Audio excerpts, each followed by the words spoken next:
जय हिंद दोस्तों। आज हम लोग शुरुआत करते हैं एक ऐसी पेचीदा कहानी की जिसके अंदर एक मजदूर होता है जो कि 16 साल का होता है। मिसअंडरस्टैंडिंग की वजह से उसको पुलिस गिरफ्तार करती है और उसके साथ में इतना ज़्यादा अत्याचार करती है कि उसकी मौत हो जाती है। जी हाँ दोस्तों, आज हम लोग आप लोगों के लिए लेकर आए हैं महाराष्ट्र के पुणे की एक सच्ची घटना। एक अंकित नाम का लड़का है जिसकी उम्र 16 साल है और इसके दो बड़े भाई हैं। ये तीनों के तीनों राजमिस्त्री का काम करते हैं, जिसको आम भाषा में घर बनाने का काम यानी चिनाई का काम भी कहा जाता है। ये तीनों बेचारे अपने ठेका लेते हैं किसी घर का या जैसे भी जहाँ का भी इनको ठेका मिलता है और ये अपना काम करना पसंद करते हैं जो कि चिनाई का काम होता है। एक दिन ये एक मालकिन के घर का काम पकड़ते हैं जिसके आंगन में चारों तरफ बाउंड्री करनी होती है। ये तीनों उस मालकिन के पास जाते हैं, उनसे तय करते हैं और उन्हें सारा हिसाब किताब बता देते हैं। उसके 2 दिन बाद ही मालकिन माल मंगा देती है और इनका काम चालू हो जाता है। ये बच्चे तीनों के तीनों मेहनत से तीनों भाई काम कर रहे होते हैं। तभी मालकिन अंदर से आती हैं और इनसे कहती हैं, अरे बेटा अंकित, मेरा काम कितने दिन में निबट जाएगा? मेरा काम कितने दिन में पूरा हो जाएगा? अंकित कहता है, जो कि 16 साल का है, बहुत कमज़ोर सा लड़का है। वो कहता है, मैडम आपका काम हम लोग जल्द से जल्द निपटाने की कोशिश करेंगे, लेकिन फिर भी हमें इसमें 15 दिन लग जाएंगे।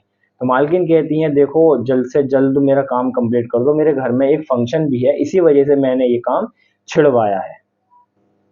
अभी ये लोग काम ही कर रहे होते हैं, इनको आज 5वां दिन है। तभी एक इनके इलाके में एक बहुत बड़ी ज्वेलरी शॉप होती है जिसके अंदर रात के 12 बजे एक चोरी होती है। उसके अंदर जितना भी सोना मौजूद होता है वो सारा का सारा सोना चोर ले जाते हैं भर के। चोर इतनी मतलब एहतियाती से चोरी करते हैं कि पहले तो वो लोग सीसीटीवी कैमरे तोड़ते हैं, उसके बाद में वो लोग डीवीआर के अंदर से हार्ड डिस्क और डीवीआर को ही उठाकर ले जाते हैं। इस घटना की जब पुलिस को खबर मिलती है तो वहाँ की पुलिस मौके पर पहुँचती है और सारी चीज़ें देखती है तो उन्हें पता लगता है कि चोर कैमरे तोड़कर और डीवीआर ही उठाकर ले गए हैं। अब इस घटना को अंजाम तक पहुँचाने वाले चोरों को ढूंढना थोड़ा सा मुश्किल है, क्योंकि कैमरों की मदद से कुछ तो पता लगता कि कितने आदमी थे, कौन-कौन थे और कैसे थे, कुछ तो पता लगता किस गाड़ी से आए थे, किधर भागे थे। अब पुलिस बहुत ज़्यादा परेशान है कि आखिर चोर को पकड़ा कैसे जाए। तभी उसके उस जो दुकान है ज्वेलरी शॉप की, उसके अंदर काम कर रहे 11 वर्करों के सारी डिटेल निकाली जाती है, जिनके ऊपर सबको टॉर्चर करा जाता है, पूछताछ की जाती है, सबके घरों की तलाशियाँ ली जाती हैं, लेकिन किसी के भी पास कुछ भी सोने का नहीं मिलता और कोई भी कुछ ही बात को नहीं उगलता। तभी इन 11 जनों में से एक जना होता है जो कि घर से फरार होता है। पुलिस को उस पर शक होता है और पुलिस लग जाती है उसी की खोज में। पुलिस को उस आदमी का कॉन्टैक्ट डिटेल मिलती है जिसकी मदद से पुलिस उसके इलाके में पहुंचती है। पहुंचने के बाद में उसका पता मिलता है कि उसने ज्वेलरी शॉप से काम छोड़कर किसी होटल पर काम करना शुरू कर दिया है। यहीं से पुलिस का इस पर शक होता है और पुलिस पहुंचती है उस होटल पर जहां पर ये भाई साहब काम कर रहे थे।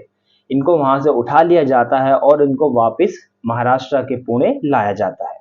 वहां पर लाने के बाद में इनकी कुटाई होती है काफी अच्छे तरीके से, क्योंकि इन पर पुलिस का पूरा शक था कि घटना को अंजाम तक इसी ने पहुंचाया है, लेकिन ये कुछ भी बोल नहीं रहे थे। उसके बाद में दोस्तों होता क्या है, इन पर डंडा बजता है और इनकी टॉर्चर किया जाता है इनको। तो ये एक नाम बोलता है, कहता है, हाँ साहब मैं इन्वॉल्व था इस केस में, लेकिन मेरे साथ में 4 जने और भी थे। अब पुलिस हैरान होती है और पूछती है कि अब तुम उन चारों का हमें पता और नाम बताओ कि आखिर वो चारों थे कौन। अब देखिए, ये उसी में ही एक नाम लेता है जो कि अंकित का लेता है। पुलिस पूछती है कि अंकित कौन है, क्या करता है, कहाँ रहता है। ये इसको इतनी बातें नहीं बता पाता, बस कहता है अंकित लड़का है और उस मोहल्ले के अंदर रहता है। अभी देखिए पुलिस अंकित तक पहुंचती है। अंकित यही लड़का है जो कि राजमिस्त्री का काम उस मैडम के घर पर कर रहा होता है। जब पुलिस उस तक पहुंचती है तो वो ऑन ड्यूटी अपनी मिलता है, चूंकि वो चिनाई का काम कर रहा होता है। पुलिस वहां पहुंचती है और बड़ी बेरहमी से उसके थप्पड़ मारती है और कहती है, चोरी करके यहाँ छुपा बैठा है, दिन में काम और रात में चोरी, तेरी इतनी हिम्मत कैसे हुई, तूने ज्वेलरी चुराई है इतने लाखों रुपए की, और बता वो कहाँ है। वो कहता है बेचारा कि सर मुझे नहीं पता, मैंने नहीं चुराई। हाँ हाँ, पुलिस कहती है, हाँ हाँ, सब ऐसे ही कहते हैं चोर, तूने ही चुराई है। और पुलिस उस तक आती है ऑटो से, वो अपनी किसी भी तरह की जिप्सी या गाड़ी में नहीं आती। पुलिस एक ऑटो का सहारा लेकर उस तक पहुंचती है, जो कि दो हवलदार होते हैं एक ही थाने के। अभी देखिए दोस्तों, इस बच्चे को गिरफ्तार करके ले जाया जाता है पुलिस स्टेशन। वहाँ के लोग पूछते हैं, आप इसे कहाँ ले जा रहे हो, क्यों ले जा रहे हो, इसकी खता क्या है। पुलिस बताती है कि इसने एक ज्वेलरी शॉप के अंदर से सोना चुराया है। सब लोग कहते हैं, सर ये सारा दिन तो हमारे सामने काम करता है, ये कैसे सोना चुरा सकता है। लेकिन किसी को भी या पुलिस को इसकी बात पर यकीन नहीं होता और इस बेचारे को ले जाते हैं पुलिस थाने। तभी वहां पर जो लोग थे मौजूद, जहां से इस लड़के को उठाया जाता है, वो लोग जल्दी से जाते हैं इनके बड़े भाई के पास, जो कि दूसरी साइड पर काम कर रहे थे। तो कहते हैं, अरे भाई, तुम्हारे अंकित को पुलिस ले गई उठा गए चोरी के इल्जाम में। वो जल्दी से उस साइड पर आते हैं, उस मैडम के घर पर, कहते हैं, मैडम कहाँ है मेरा भाई और कहाँ चला गया, कौन ले गया। मैडम उनसे सारी बातें बताती है और ये लोग तुरंत सोचते हैं कि हमारे इलाके में बहुत सारे पुलिस थाने हैं, हम लोग किस थाने पर जाकर पूछताछ करें कि हमारा भाई कहाँ है।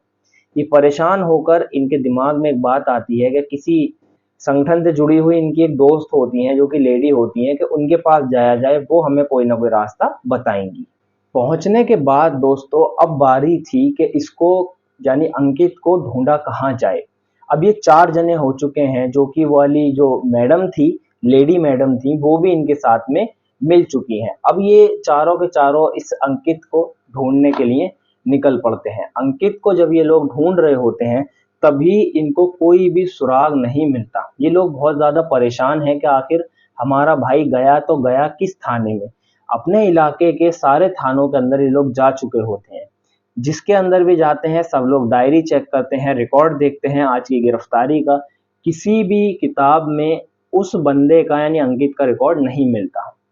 ये सुनकर ये लोग बहुत ज्यादा परेशान होते हैं और घर पर आकर रोने लगते हैं कि आखिर हम लोग किससे मदद मांगे।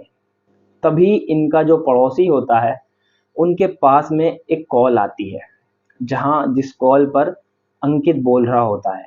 अंकित रोते रोते बोलता है कि पंकुल चाचा मुझे यहाँ से ले जाओ, मैंने पापा के नंबर पे, ओ सॉरी, पापा तो उसके होते नहीं है, मैंने भैया के नंबर पे कॉल की थी लेकिन वो बिजी आ रहे थे। ये सुनकर वो लोग जल्दी जल्दी से उनके घर वालों तक ये बात पहुंचाता है। अच्छा, जब अंकित को गिरफ्तार किया गया था, तब उसकी गिरफ्तारी में इतना उसको टॉर्चर किया गया था। पहले उसका थप्पड़, घूंसे, लात से मरम्मत होती है उस बेचारे की, जो कि बेकसूर है, जिसने किसी भी तरीके का पाप नहीं किया होता है। और फिर इस बेचारे पर पुलिस बेल्ट बजाती है, जो कि पुलिस की बेल्ट बहुत ज़्यादा खतरनाक होती है, चमड़े की होती है प्योर, और आगे जो होता है वो लोहे यानी मेटल का बना हुआ होता है। उससे उसकी दोनों के दोनों हवलदार बहुत बुरी तरीके से सारी रात पिटाई करते हैं। जब सुबह 4 बजे इनको खबर मिलती है कि इनका अंकित उस पुलिस थाने में है, ये लोग पहुंचते हैं और ये लोग देखते हैं कि इस थाने में तो हम लोग पहले भी होकर गए थे, लेकिन तब तो इन्होंने मना कर दिया था। अभी देखिए दोस्तों, इन लोगों का बहुत ज्यादा दिमाग खराब होता है कि अभी तो हम लोग यहाँ पहुंच कर गए थे, तब तो इन लोगों ने मना कर दिया था, अब इसी थाने में हमारा भाई मिला है तो यार कितना गुस्सा आएगा किसी को। मतलब बंदे की माँ घर पर रोते रोते परेशान है, सारा मोहल्ला उसको ढूंढने में लगा है, सब लोग उसको चोर समझ रहे हैं। तभी ये लोग अंकित के पास जाते हैं और उसको उठाते हैं लॉकअप के अंदर से। तो वो बंदा चीखने लगता है। जी हाँ दोस्तों, उसकी इतनी बुरी तरह से पिटाई होती है कि वो बंदा चलने लायक भी नहीं रहता। उसको गोदी में उठाकर घर ले जाया जाता है। घर ले जाने के बाद जब उसके बदन से कपड़े उतारे जाते हैं, तो कोई हिस्सा ऐसा नहीं होता जिस पर बेल्ट के और लात और घूंसों के निशान ना हो। उस बंदे की 2 जगह से हड्डी भी क्रैक हुई होती है, जिसकी वजह से उससे चला और हाथ को उससे उठाया भी नहीं जा रहा था। ये सुनकर उन्हें बहुत ज्यादा गुस्सा आता है और वो लोग हवलदार से कहते हैं, तुम मेरे भाई को किस जुर्म में यहाँ पर लेकर आए हो, तो उसकी खता क्या थी? और तुमने इतना ज़्यादा उसको मारा और ना ही तुमने इसकी कोई कंप्लेंट दर्ज की है इसको उठाने की। ऐसा तुम कैसे कर सकते हो? वो लोग इनको धमकाते हैं और कहते हैं तुम्हारी इतनी हिम्मत, तुम हमसे हमारे थाने में रहकर बदतमीजी करोगे? तुम मुझे जानते हो मैं कौन हूँ? मैं तुम्हें यूं कर दूंगा, मैं तुम्हें यूं कर दूंगा। ये सुनकर वो बेचारे डर जाते हैं, क्योंकि वो थोड़े गरीब फैमिली से होते हैं, क्योंकि बेचारे मजदूर ही हैं। अब देखिए दोस्तों, होता क्या है, ये लोग कहते हैं कि जब ये आदमी पूछता है कि जुर्म में अंडर किया, तो कहते हैं अंकित लफंडर को हमने गिरफ्तार किया है, जो कि चिनाई का काम करने का ड्रामा कर रहा था। वो कहते हैं अंकित लफंडर, ये तो हमारे एरिया का एक छोटा मोटा बदमाश है, तुमने किसे गिरफ्तार कर लिया? मेरे भाई का नाम भी अंकित है, उसका भी नाम अंकित है, तुमने इतनी बड़ी गलती की कैसे? जी हाँ दोस्तों, इन हवलदारों ने गलत इंफॉर्मेशन की वजह से इस बेचारे अंकित को वो चोरी वाला अंकित समझकर गिरफ्तार कर लिया था। अब देखिए होता क्या है, ये लोग हवलदार कहते हैं चलो कोई नहीं, फिर भी हमने सही जने को गिरफ्तार किया, यही मुजरिम है। ये कहते हैं तुम कल को थाने के अंदर आना इस लड़के को लेकर, और यहाँ हाजिरी लगाकर जाना जरूर। अभी वो जो लड़का है अंकित, वो बहुत ही ज्यादा रो रहा है, चीख रहा है दर्द के मारे। अब जब ये लोग उसे अगले दिन तैयार करते हैं कि भाई चल दे, थाने जाना है और वहां एक बार हाजिरी लगा कर आना, जब इस बंदे से इस बात को कहा जाता है तो ये बहुत ज़्यादा डर जाता है और ये डर कर कहने लगता है मुझे थाने मत ले जाओ, मुझे वहां जाने से डर लगता है।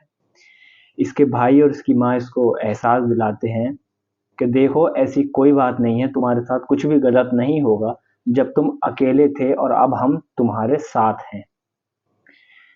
तो देखिए दोस्तों, इसको किसी तरीके से ये लोग मनाते हैं। मनाते वक्त लड़का कहता है ठीक है मैं चलने के लिए तैयार हूँ, लेकिन ये अपने कमरे में जाता है वहाँ कपड़े बदलने। जाने के बाद इसे 5 से 7 मिनट हो जाती हैं, ये वहाँ से बाहर नहीं आता। ये वहाँ से बाहर नहीं आता, तभी इन लोगों को शक होता है और ये कुंडी बजाते हैं, लेकिन ये लड़का बाहर नहीं निकलता और ना ही ये कुछ भी बोलता है। जब गेट तोड़कर अंदर घुसा जाता है, तभी लड़का मिलता है फांसी के फंदे पर लटका हुआ। ये लोग बहुत ज़्यादा परेशान हो जाते हैं और इसको उतारते हैं जल्दी से और लेकर भागते हैं हॉस्पिटल। हॉस्पिटल जाने के बाद में इस लड़के को आईसीयू के अंदर एडमिट कराया जाता है और वहाँ पर इसको 1.5 घंटे तक रखा जाता है, जिसमें इसको ऑक्सीजन दिया जाता है, कुछ टैबलेट्स दी जाती हैं और इसके साथ में इलेक्ट्रिक शॉक का भी काम किया जाता है। लेकिन इतनी ज़्यादा मशक्क़तों के बाद भी ये बेचारा बच्चा नहीं बच पाता और इसकी पौने 2 घंटे बाद में मौत हो जाती है। डॉक्टर जब बाहर आते हैं आईसीयू से, तो उनका भाई कहता है सर अभी मेरा भाई ठीक है ना? और उसकी माँ कहती है वो जल्द से जल्द ठीक तो हो जाएगा ना? जब डॉक्टर मरे हुए मुंह से कहता है कि आपका बच्चा अब नहीं रहा, अंकित की मौत हो चुकी है, तब इनके घर में कोहराम मच जाता है, सभी के अंदर खलबली मच जाती है। आखिर 16 साल के बच्चे का, बेकसूर बच्चे का ऐसा क्या जुर्म था जिसकी वजह से पुलिस ने उसको इतना ज़्यादा मारा और मारते मारते उसकी मौत हो गई। पुलिस कहती है कि पिटते पिटते इस के दिमाग ने काम करना बंद कर दिया था, जिसकी वजह से इसने फांसी लगाने का सोचा था। इसको इतनी ज़्यादा तकलीफ हो रही थी कि इसे और कोई रास्ता ही दिखाई नहीं दिया और इसने फांसी लगाने का सोचा। अब ये लोग हंगामा करते हैं बहुत ज़्यादा, सारे शहर के अंदर ये लोग जाम लगाते हैं, जगह जगह जाकर प्रदर्शन करते हैं, धरना प्रदर्शन होता है, ये लोग भूख हड़ताल करते हैं। तब ये बात पहुंचती है वहां के डीएसपी तक। वहां के डीएसपी साहब इसकी इंक्वायरी कराते हैं और ये फैसला सुनाने का मौका मिलता है कोर्ट को। ये केस पहुंच जाता है अदालत के अंदर, लेकिन वो हवलदार इतने ज्यादा तेज होते हैं, वो पहले ही एंटी सेमेट्री बेल अदालत से ले चुके होते हैं। लेकिन उसके 10 दिन बाद जब ये लोग ज्यादा हंगामा काटते हैं, तो पुलिस को अदालत की तरफ से फटकार लगती है और उनकी बेल को कैंसिल करके उनको सजा सुनाई जाती है, जो कि बिल्कुल हक फैसला होता है। उससे पहले इनके पास में एक बहुत सारे लोग आते थे कि देखिए आप इस केस से पीछे हट जाइए और हम आपको 3 लाख रुपए देंगे, कभी 4 लाख, कभी 5 लाख, ऐसे इनके पास में ऑफर्स आते थे। अब आप लोग सोच सकते हैं हमारे देश के अंदर भ्रष्टाचार की क्या हालत है। यानी यार, आप लोग दिमाग लड़ाइए थोड़ा सा कि जिस बंदे का ना कुछ किया ही नहीं, उसको वहां से उठा लिया जाता है, उसका सही से नाम और पता और उसकी कुंडली भी नहीं निकाली जाती कि उस पर पहले भी कोई केस था या नहीं।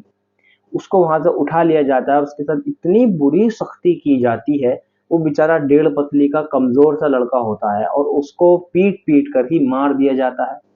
क्या ऐसा करना सही था? मान लो उसने जुर्म ही किया है, उसके लिए अदालत है, कोर्ट है, इस देश का संविधान है। आप लोग कौन होते हैं उसको इतनी सजा देने वाले? हाँ, ये बात है कि आप लोग उगलवाइए, लेकिन उगलवाने के भी तरीके होते हैं जो हमसे ज्यादा आप लोगों को मालूम होंगे, क्योंकि हमने तो कानून इतनी गहराई से नहीं पढ़ा, लेकिन आपको तो रट रखा है आप लोगों ने कानून को। तब भी आप लोगों ने ऐसी नीच हरकत की उस बच्चे के साथ जिसके न जाने कितने ख्वाब ऐसे होंगे जो कि वो अपनी जिंदगी के अंदर पूरा करना चाहता होगा, लेकिन एक छोटी सी मिसअंडरस्टैंडिंग की वजह से उसकी जिंदगी बर्बाद हो गई। ये जो मैंने आप लोगों को घटना सुनाई है, ये एक सच्ची घटना थी जो कि महाराष्ट्र के पुणे की थी। वहाँ के पुलिस स्टेशन के जो पुलिस वाले होते हैं, हवलदार होते हैं, वो लोग ये सोचकर इसको गिरफ्तार करते हैं कि ये अंकित नाम का जो बदमाश होता है उसकी जगह इसको गिरफ्तार करके इसका मार पिटाई की जाती है, जिसकी वजह से इसकी मौत होती है।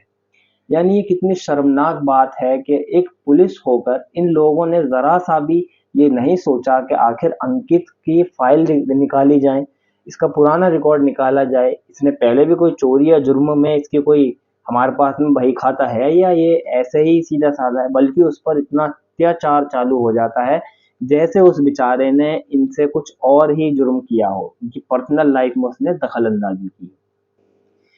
फिलहाल हम वीडियो को यहीं पर एंड करते हैं और उम्मीद है आप लोगों को वीडियो पसंद आया होगा।